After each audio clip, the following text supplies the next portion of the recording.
What's up guys, and welcome back to our channel. In today's video I'm gonna teach you how to activate a product key on Steam, so make sure to stay until the end of the video.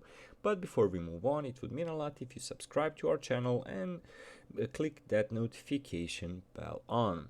So basically guys, we all know what product keys are. Basically it's a way to activate a program, a game, or whatever. So guys, how to activate a product key on Steam.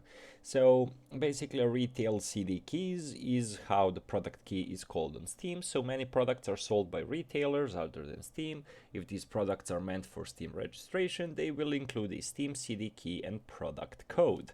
So it's a printed combination of letters and numbers found on a card, sticker, or disc included with your game's packaging. For online purchases where no physical media is shipped, the CD key is usually included in the emailed purchase receipt. So basically, for retail or digital code is meant to be registered through Steam, the retail packaging or the email where the product key was delivered will specify. So if a key is not intended for registration through Steam, you'll see an invalid product code error when you try to register it. If a retail or digital game key has already been registered, you'll see a duplicate key error.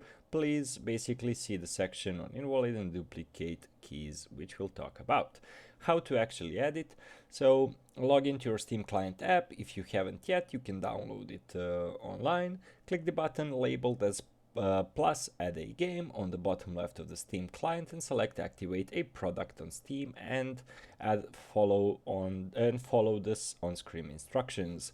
So basically guys, if you receive an invalid product key, the number 0, try entering the letter Q, D, or O instead. The number 1, try entering the letter I or L instead. The letter O, try entering the letter Q or D instead. The letter B, try entering number 8. And the letter G, try entering number 6. So overall guys, that's the entirety of the process. Thank you for watching and see you in our future videos. Goodbye.